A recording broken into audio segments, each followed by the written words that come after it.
ఈరోజు గిరిజనుల ఆరాధ్య దేవుడైనటువంటి సేవలాల్ మహారాజ్ ఉత్సవాన్ని అధికారికంగా జరుపుకుంటున్నామంటే ప్రభుత్వం వచ్చిన తర్వాతనే గిరిజనుల కోరిక మేరకు అధికారికంగా జరుపుకోవాలని చెప్పి జీవో ఇష్యూ చేయడం జరిగింది.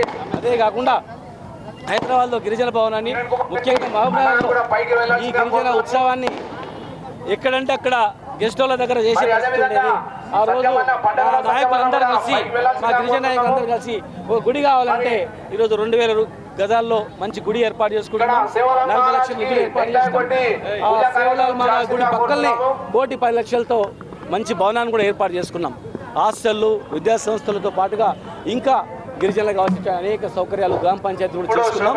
భవిష్యత్తులో ఇంకా ఈ సేవలాల్ మహారాజ్ సందర్భంగా ప్రతి తాండలో కూడా సేవలాల్ మహారాజు విగ్రహాన్ని పెట్టుకోవాలని, మరి ఇక్కడ ఉన్నటువంటి సేవలాల్ గుడిని కూడా కంప్లీట్ చేసుకోవాలని, ఇంకా గిరిజనులు చదువుకొని ఉన్నత స్థానంలో రావాలి, అన్ని వర్గాల్లో ముందుకు రావాలి, అన్నిట్లలో మరి ముందుకు వచ్చి మరి మొన్ననే మేము పెంచినటువంటి రిజర్వేషన్లు కూడా పెంచుకొని చదువులో, విద్యా, వైద్యంలో అనేక రంగాల్లో, పారిశ్రామిక రంగాల్లో కూడా ముందుకు రావాలని చెప్పని మనసారా కోరుకుంటూ, మరి గిరిజనుల పక్షాన ఏ సమస్య వచ్చినా, ఏ ఇబ్బంది వచ్చినా వారికి నా వంతు సహాయ సహకారాలు ఖచ్చితంగా ఉంటాయని చెప్పని మనసారా కోరుకుంటూ సేవలాల్ మహారాజ్ కి జై, సేవలాల్ మహారాజ్ కి జై. సేవలాల్ మహారాజ్ గారి యొక్క 285వ జయంతి సందర్భంగా ఇక్కడ పాలమూరు పట్టణంలో ఏర్పాటు చేసినటువంటి ఒక గొప్ప శోభాయాత్రలో ఈరోజు పాల్గొనేటటువంటి పెద్దలందరికీ మా పార్టీ అధ్యక్షుడు శ్రీనివాస్ రెడ్డి గారు, అదేవిధంగా రాష్ట్ర కార్యవర్గ సభ్యురాలు పద్మజారెడ్డి గారు, మరి నాతో పాటు వచ్చినటువంటి కృష్ణనాయక్ గారు, మా గిరిజన సేవా సంఘం సభ్యులందరికీ కూడా ఈ యొక్క కార్యక్రమంలో ఉన్నటువంటి కార్యవర్గానికి అంతా కూడా హృదయపూర్వకంగా నా యొక్క శుభాకాంక్షలు తెలియజేస్తూ ఉన్నాను. గిరిజన సోదరులకు అందరికీ, అక్క చెల్లెళ్లకు, అన్న తమ్ముళ్లకు, ప్రతి ఒక్కరికి మరి సంత్ సేవాలాల్ యొక్క జయంతి సందర్భంగా శుభాకాంక్షలు తెలియజేస్తూ ఉన్నాను.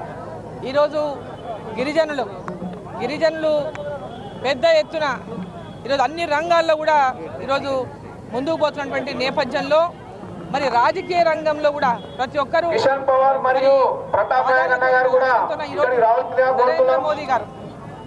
ప్రధానమంత్రి నరేంద్ర మోదీ గారు ఒక గిరిజన బిడ్డ అయినటువంటి ఒక గిరిజన బిడ్డను ఇవాళ ఈ దేశానికి రాష్ట్రపతిగా మరి అందించినారంటే మరి ఈరోజు గిరిజన బిడ్డలే ఈరోజు పెద్ద ఎత్తున మా యొక్క జాతికి చెందినటువంటి మరి ద్రౌపది ముర్ము గారు ఇవాళ ఈ దేశానికి రాష్ట్రపతిగా ఉన్నారంటే ప్రతి ఒక్కరూ గర్వపడేటటువంటి విధంగా, మరి జాతి మొత్తం గర్వపడే విధంగా ఈరోజు మరి దేశానికి రాష్ట్రపతిగా మరి ద్రౌపది ముర్ము గారి, నరేంద్ర మోదీ గారి యొక్క ప్రభుత్వం మరి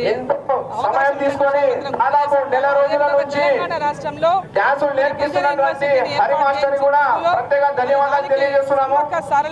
సమ్మక్క సారలమ్మ పేరుతో ఆ యొక్క గిరిజన యూనివర్సిటీకి పేరు పెట్టి మరి ఈరోజు అడవి దేవతలైన సమ్మక్క సారలమ్మ ప్రతి ఒక్కరము కూడా మరి ఆశీర్వాదం కూడా తీసుకుంటున్నటువంటి పెద్ద ఎత్తున తెలంగాణ సమ్మక్క సారలమ్మ జాతరలో పాల్గొని ఆ దేవత ఆశీర్వాదం కోసం ప్రతి ఒక్కరు కూడా తాతాలాడతారు.